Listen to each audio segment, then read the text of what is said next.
Bonjour mes amis aimés de mon Père, que son esprit, l'esprit du Père, du Fils, le Saint-Esprit viennent conduire notre méditation. Parce que lorsque nous pensons les pensées de Dieu, nous attirons en nous sa présence. Lorsque nous raisonnons, lorsque nous méditons dans sa parole, Dieu est esprit, Dieu est parole, c'est le Verbe qui s'est fait chair. Et lorsque nous plongeons nos pensées, lorsque nous soumettons nos pensées à la parole de Dieu, nous immergeons notre vie, notre essence dans ce que Dieu veut nous passer, ce qu'il veut nous donner. J'aimerais que vous compreniez une chose, mes amis. Dieu ne travaille pas avec la chance ni avec le hasard. Et qui est de Dieu, encore moins, bien sûr, qui travaille avec Dieu, qui marche, qui a une alliance avec Dieu, qui a l'esprit de Dieu, ne pense jamais à la chance ou au hasard. Pourquoi? Parce que le hasard et la chance sont des fondements de l'enfer. Le même diable qui amène la chance amène le hasard et la malchance. Et normalement, vous savez, la malchance prévaut toujours, n'est-ce pas? Mais qui pense les pensées de Dieu a l'esprit de Dieu, a une alliance avec Dieu, a un pacte avec Dieu. Et quand la personne a un pacte avec Dieu, alors Dieu fait cette personne être bénie. C'est ce qui est arrivé à Abraham. Abraham a fait un pacte avec Dieu, ou plutôt Dieu a fait un pacte avec Abraham et il a correspondu. Abraham alors, qu'a-t-il fait? Il était le premier-né. Il a transmis ce que Dieu lui a donné, son aînesse, son droit d'aîné. Il l'a transmis à Isaac, son fils. Et son fils l'a transmis à son fils appelé Jacob. Jacob était un homme trompeur. Son nom a comme origine la tromperie, mais Jacob a lutté pour le droit d'aînesse. Jacob a payé le droit d'aînesse. Jacob a valorisé le droit d'aînesse. Et Dieu lui a donné ce droit, qui est ce que nous tous nous faisons pour le droit d'aînesse qu'est le baptême du Saint-Esprit. Nous devons payer le prix. Le prix n'a pas de prix. Si ce n'est l'âme elle-même, l'être lui-même, l'essence de notre vie. Lorsque nous la livrons au Seigneur. Donc quand Abraham a béni Isaac et qu'Isaac a transféré cette bénédiction de l'aînesse à Jacob, qu'est-il arrivé? Son frère Ésaü après avoir su que son père avait transmis la bénédiction du droit d'aînesse à son frère, il a immédiatement planifié de se venger. Il a eu de la haine contre son frère, Jacob. Donc Jacob, poussé par sa mère, lui a dit, oh, fuis vers le pays de mes ancêtres, fuis là, va là, Padamaram, et reste-y jusqu'à ce que la colère de ton frère passe, car son frère avait promis de le tuer. Jacob est sorti, évidemment, il est sorti en courant de la maison, car il avait peur de son frère. Son frère était un chasseur, un homme d'affronter des lions, des ours, un homme violent, fort. Et Jacob était un homme, disons bien, casanier, simple, mais il a été sage, il a été intelligent, il a cherché la bénédiction des bénédictions, qui est le baptême du Saint-Esprit, le droit d'aînesse, qui était pour le premier garçon, aujourd'hui c'est le droit de tous ceux qui font un pacte avec Dieu dans la personne du Seigneur Jésus. Quand la personne livre sa vie au Seigneur Jésus, sa volonté, quand la personne se dépouille d'elle-même pour servir le Seigneur Jésus, alors pour que cette personne soit heureuse ici sur terre, Dieu lui donne le Saint-Esprit. Donc la personne devient une nouvelle créature. Premier-né, elle n'a plus besoin de chance, elle n'a plus besoin de la bénédiction de qui que ce soit, car elle est la propre bénédiction. Lorsqu'une personne devient la première-née de Dieu, quand la personne reçoit le baptême du Saint-Esprit, elle devient la propre bénédiction. Donc, il n'y a pas de chance, de malchance, de hasard, de destin, rien de tout cela. Il n'y a rien de tout cela. Ce qu'il y a, c'est le suivant. Elle est une personne bénie. Quand Jacob a fui de la maison, qu'est-il arrivé? Il est pratiquement sorti une main devant, une main derrière dans le désert. Qu'avait-il?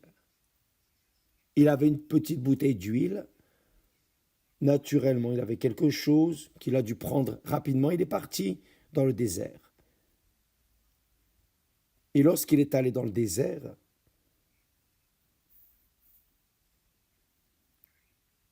il portait en lui la conviction, la certitude absolue que Dieu était avec lui, car son Père l'avait béni.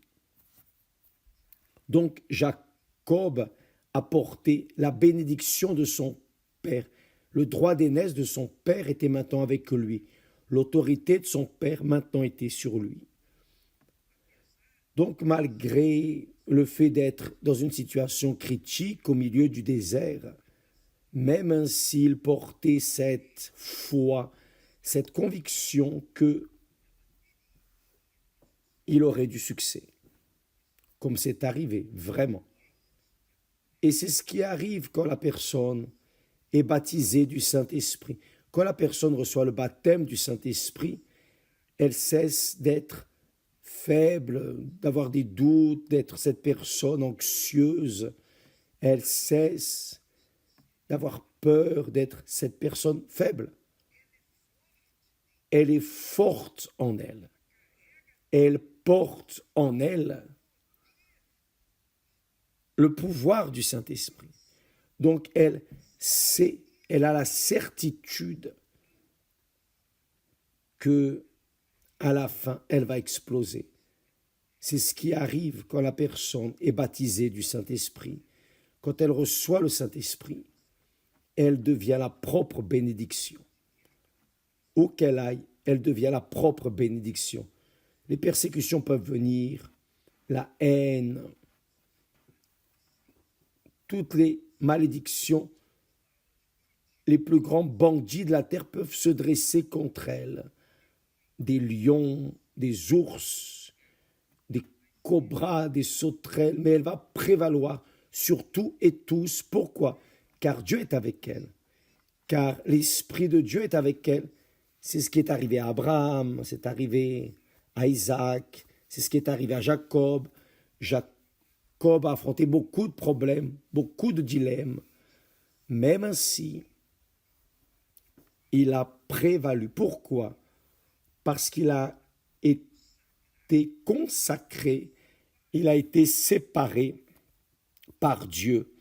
Et ce que Dieu dit, mes amis, ce que Dieu dit se produit. Et ce que son père Isaac a fait pour lui a demeuré jusqu'à la fin, jusqu'au temps où Jacob, qui n'était plus maintenant Jacob, mais Israël, car il a cessé d'être Jacob pour être Israël, béni de l'Éternel. Donc, il a pu bénir ses enfants et les enfants de ses enfants. Il a eu des luttes, des problèmes, des difficultés, car malgré le fait d'être la bénédiction des bénédictions, il a commis des erreurs très graves, mais il a vaincu. Il a vaincu et à la fin, parce que il était loin de l'Éternel. Quand la personne reçoit le baptême du Saint-Esprit, elle est la ointe du Seigneur. Et même si elle doit affronter des luttes, des problèmes, des difficultés, elle prévaut. Pourquoi? Car elle est ointe du Seigneur. Pour cela, la nécessité de recevoir le baptême du Saint-Esprit.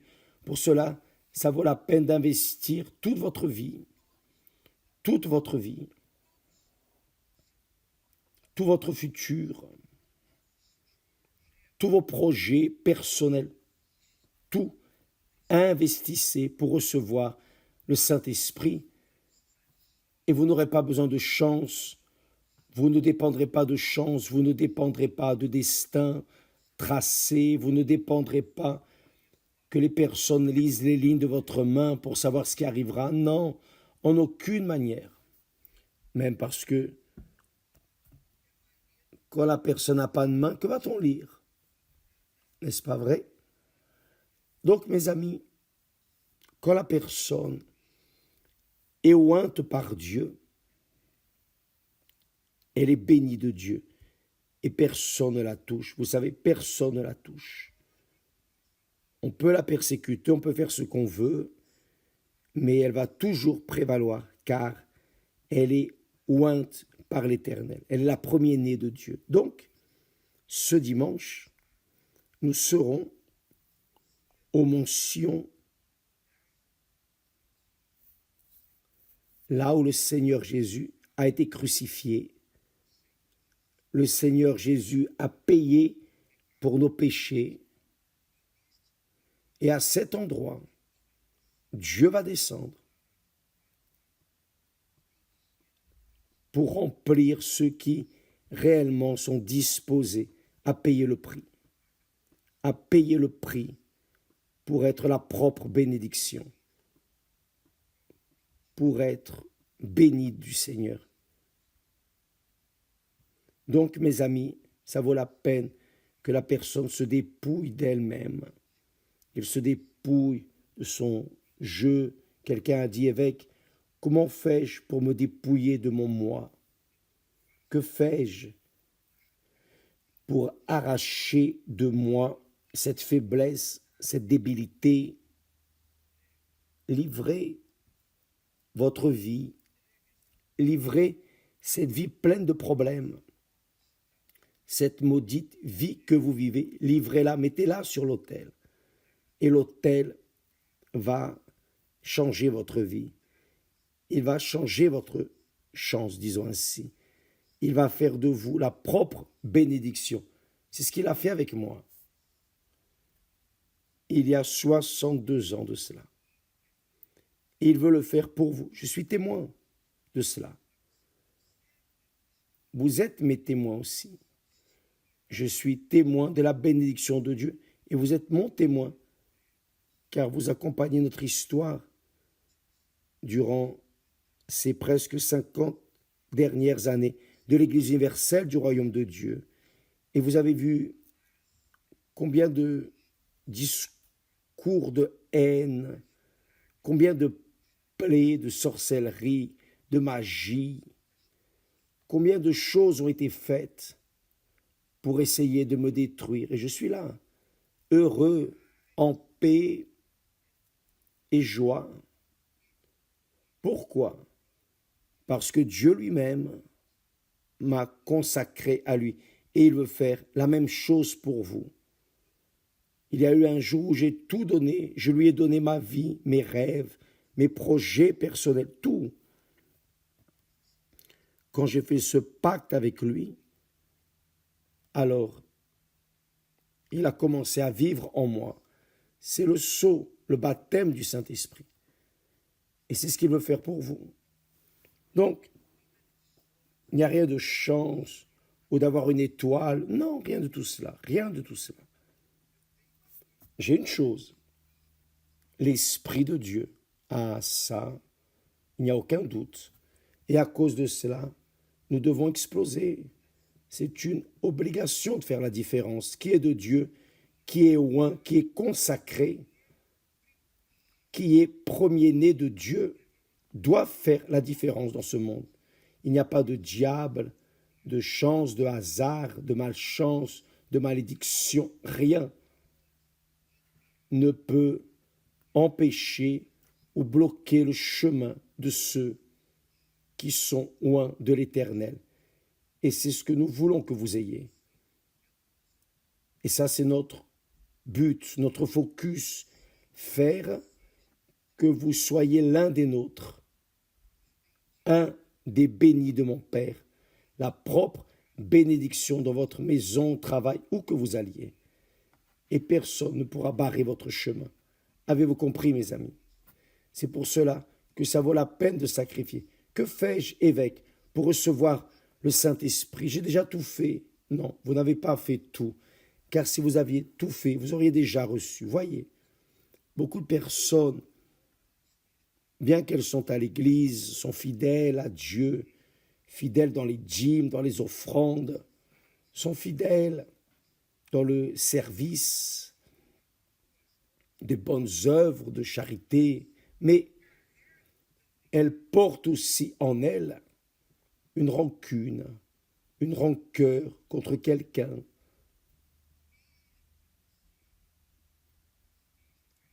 Même si vous êtes plein de raisons, mais vous devez pardonner. Vous devez déchirer, retirer cela de vous. Vous devez pardonner. Vous ne savez pas comment pardonner. Il suffit de prier, demander le bien de la personne contre qui vous avez de la rancune. Vous allez voir que cette rancœur va sortir de vous. Évêque, comment vais-je pardonner si dans mon cœur je ressens de la haine? Je ne veux pas pardonner. Eh oui, ouais. Vous ne pouvez pas changer votre cœur, ce n'est pas vrai, mais vous pouvez tordre votre cœur, déchirer votre cœur et dire « Oh Dieu, je veux que cette personne soit bénie. Je veux qu'elle soit bénie. » Juste ça. Quand vous bénissez la personne contre qui vous avez de la rancune, alors vous brisez cette rancœur, cette racine, cette rancœur qui vous empêche de recevoir le Saint-Esprit. C'est cela. Faites cela. Suivez cette recette et vous allez exploser. Le Seigneur Jésus a dit, si nous pardonnons, notre Père nous pardonnera aussi. Si nous ne pardonnons pas, notre Père nous ne pardonnera pas. Donc, comment puis-je pardonner? En priant pour la personne qui vous a fait du mal, qui vous a blessé, qui a détruit votre foyer, votre mariage, etc., etc. Priez pour cette personne. Priez pour elle, juste cela. C'est ce que j'ai appris avec Dieu durant ces 62 ans de vie avec lui. J'ai appris à pardonner. Et cela a fait la différence dans ma vie. Et va le faire dans la vôtre aussi. Faites cela. Ça ne coûte rien. Car si vous attendez de sentir l'envie de pardonner, vous n'allez jamais pardonner. Comme vous ne l'avez pas fait. Mais si vous faites le bien, si vous désirez le bien, je veux que cette personne soit bénie. Si vous prophétisez pour elle, oh tel, tel, dites son nom à Dieu, oh Dieu, je bénis tel, tel, je pardonne tel et tel. Faites cela, vous allez voir comme votre vie va changer. Et une fois ayant reçu le Saint-Esprit, vous allez vraiment aimer cette personne. Que Dieu vous bénisse tous et à demain au nom du Seigneur Jésus. Grâce à Dieu.